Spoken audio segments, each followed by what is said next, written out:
Humans are weird. Boop! To be fair to the beast, Grimes said as he settled down in a conference couch, I would have been sorely tempted to bite the human under the same circumstances. Grandmother felt her antenna twitch in stern disapproval, and was grateful, not for the first time, that their lizard-like allies were so poor at reading Shatar body language. This child was barely out of his father's gardens, according to his notes, and a little inappropriate language was to be expected. She clicked her mandibles in what she hoped he took as a sympathetic manner. And what were the circumstances? She asked as she turned on her recording device. The reptile heaved a long, drawn-out sigh that turned into a discontented grumble. There had been canisters of damage to the north fields, Grimes began, rubbing behind his eyes with one hand. We'd already lost hectares of new growth to the creatures, and we really couldn't afford it, you know? I do not know, Grandmother corrected him with a gently rebuking tilt of her triangular head. Those are the experimental fields, Grimes explained. We're trying to breed up a mostly native domestic crop. Tweaked a little for nutrient yield, you know. Added an off-world symbiote to the roots to get up the iron production and the like. Well, it worked. The reptile gave a rueful grimace and his tongue flicked over his teeth. We got the grains to yield plenty of iron, he said. That is what attracted the humans to the project, Grandmother asked, glancing at the notes. The lizard waved his tail in confirmation. Iron's a huge problem for 'em, he said. All that blood in 'em, you know, and they just burn through it with all that bleeding and the like. Grandmother flicked an antenna in understanding. So the humans got involved with protecting the crop, because we couldn't really handle it ourselves without just killing a lot of the local fauna, Grimes said. Turns out it was those local amphibians that were doing the damage. They start out real small, but they keep growing. We didn't notice them at first because the pre-reproductive stage doesn't bother the grain fields, and then for years and years the reproductive stages aren't big enough to do much damage, and in the standard fields a little loss doesn't matter. But this was an important seed increase field. The lizard heaved a sigh and shifted his position. Listen to this, he went on. These amphibians have a lot more bones than usual. They have a whole set that stick out from their lower ribs. They use them to tear up the banks of the streams, to make places to lay their eggs. Then they have these big, round, bony protuberances on either side of their snouts that they use to punch a hole in the torn-up ground. That's where they put their eggs. Anyway, took a toll on the grain fields by the banks of the river, but it was never enough to be worth dealing with them.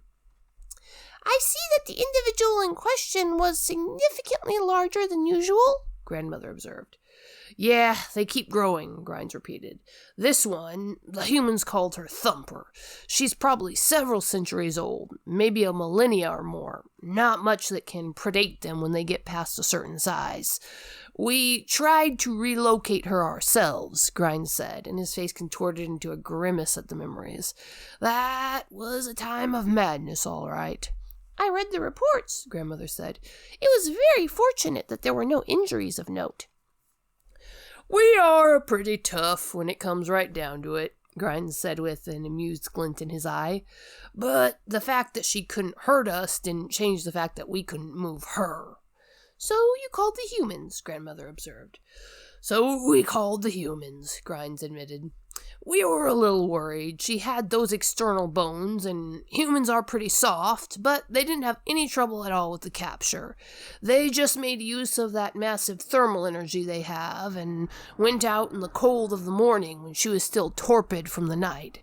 They have a ranged restraint device that shoots nets, so they netted her from a distance and loaded her up under the transport tank before the first sun was even up. It sounds like a perfectly safe operation, Grandmother said, with confusion wrinkling her frill as she looked down at her data pad.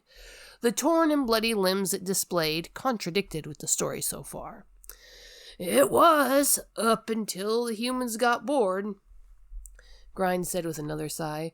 When the humans transport anything with a snout and teeth like that, they usually bind the maw with reversed adhesive strips. But the shape of her jaw wouldn't allow for that, so they just trusted to the compression container to keep her still and calm. But it didn't? Grandmother asked. It did up to a point, Grimes corrected her. She couldn't move her legs or tail, or even her neck, really, but she was big. Bigger than the compression container allowed for, and her head stuck out into the cargo hold. It still would have been fine. Grimes paused and shook his head. There wasn't enough seats in the personnel transport section for all of us, he went on. So one of the humans, the youngest, sat in the cargo space with her. Wasn't there room for him to maintain a safe distance? Grandmother asked. Ample room, Grimes said. In fact, he had to actually unsecure the harness to move into her space. So this human, Grandmother said, a trained professional in the field of hazardous fauna removal, broke protocol to remove his safety harness in a moving vehicle, reached out and deliberately put his hand in the strike range of a creature known to have dangerous teeth. I wouldn't even call it a strike range, Grimes said. She couldn't really do anything except open and close her mouth.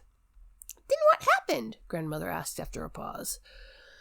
The human self-applied first aid and tried to hide the event from the commander, Grimes said. If he hadn't mentioned that he'd accidentally let her ingest some of his blood out of concern for her safety, we might not have noticed at all. Typical human behavior, Grandmother observed, letting her frill lay flat on her neck in irritation. Did he give any explanation as to why he put his hand in that situation in the first place?